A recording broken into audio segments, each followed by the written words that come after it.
ઓમ શ્રી પરમાત્મને નમઃ. આજના શ્લોકમાં ભગવાન કહેવા માંગે છે કે જ્યાં સદ્ભાવ જતો રહ્યો છે ત્યાં સદવિચારો પણ કામ નથી કરતા. એટલે કે સદવિચારો પ્રગટ જ નથી થતા. અને ભગવાન આજના શ્લોકમાં બતાવે છે. તો ચાલો આપણે આજનો શ્લોક જોઈએ. આજનો શ્લોક છે શ્રીમદ્ ભગવદ્ ગીતા અધ્યાય 16, દૈવાસુર સંપદ વિભાગ યોગનો શ્લોક ક્રમાંક 9.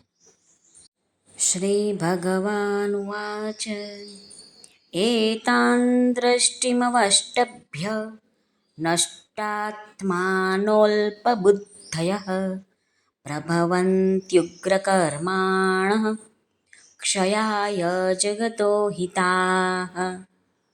ભગવાન અર્જુનને કહે છે કે આ મિથ્યા દ્રષ્ટિને આધારે નાશ પામેલા સ્વભાવના, મંદ બુદ્ધિના, સૌનો અપકાર કરનારા, ક્રૂરકર્મી માણસો માત્ર જગતનો નાશ કરવા માટે જ સમર્થ હોય છે.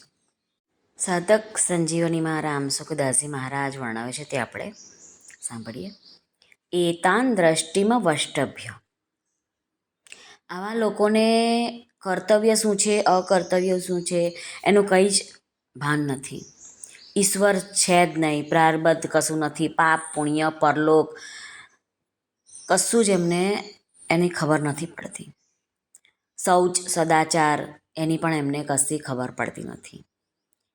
અને ન કરેલા કર્મોનું કોઈ દંડ હોતું નથી એવી નાસ્તિક દ્રષ્ટિનો આશ્રય લઈને તેઓ લોકો ચાલે છે. નષ્ટાત્માનઃ. આત્મા કોઈ ચેતન તત્વ છે, આત્માની કોઈ સત્તા છે, આ વાતને તેઓ માનતા જ નથી. તેઓ એમ માને છે કે જેમ કાથો ને ચૂનો મળવાથી એક લાલ કલરનો તત્વ ઉત્પન્ન થાય છે, એવી જ રીતે ભૌતિક તત્વના મળવાથી એક ચૈતન્ય પેદા થઈ જાય છે. એ ચેતન કોઈ અલગ જ ચીજ એવી વાત નથી. એમની દ્રષ્ટિમાં જડ મુખ્ય હોય છે, આટલા માટે તેઓ ચેતન તત્વથી બિલકુલ દૂર હોય છે, વિમુખ હોય છે. ચેતન એટલે આત્માથી વિમુખ થવાથી તેઓનું પતન નિશ્ચિત જ થાય છે. અલ્પબુદ્ધય. તેમનામાં જે વિચાર વિવેક હોય છે તે તુચ્છ ભાવમાં હોય છે.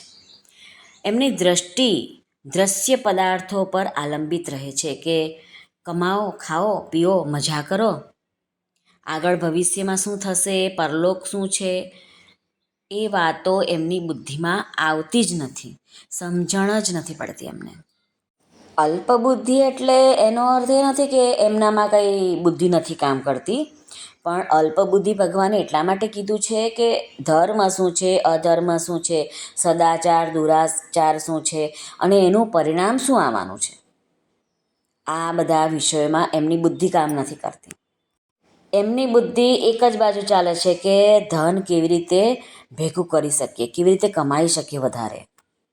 પરંતુ એમને એવું સમજમાં નથી આવતું કે આ ધન પર આપણો એકલો અધિકાર નથી.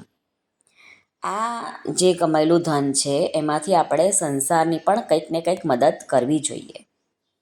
આ એમને સમજણમાં નથી આવતું. ઉગ્ર કર્માણઃ એટલે કે જે ક્રૂરકર્મી મનુષ્યો છે તે, તો એ કોઈનાથી ડરતા નથી, ભગવાનથી નથી ડરતા એમ કહેવા માંગે છે ભગવાન. અને જો ડરશે ને તો કોનાથી ડરશે? ચોર, ડાકુ, બધા રાજકીય અધિકારી છે એનાથી ડરશે. ઈશ્વર, પરલોક, મર્યાદાથી એ ડરતા જ નથી. અને આ બધાનો ડર ન હોવાથી બીજાઓની હત્યા માટે પણ તે ખચકાતા નથી. આવા ભયાનક કર્મો પણ એ લોકો કરી બેસે છે. અહિતાહા. એમનો સ્વભાવ જરા અલગ હોવાથી, ખરાબ હોવાથી બીજાઓનું અહિત કરવામાં જ એ લોકો લાગેલા રહે છે.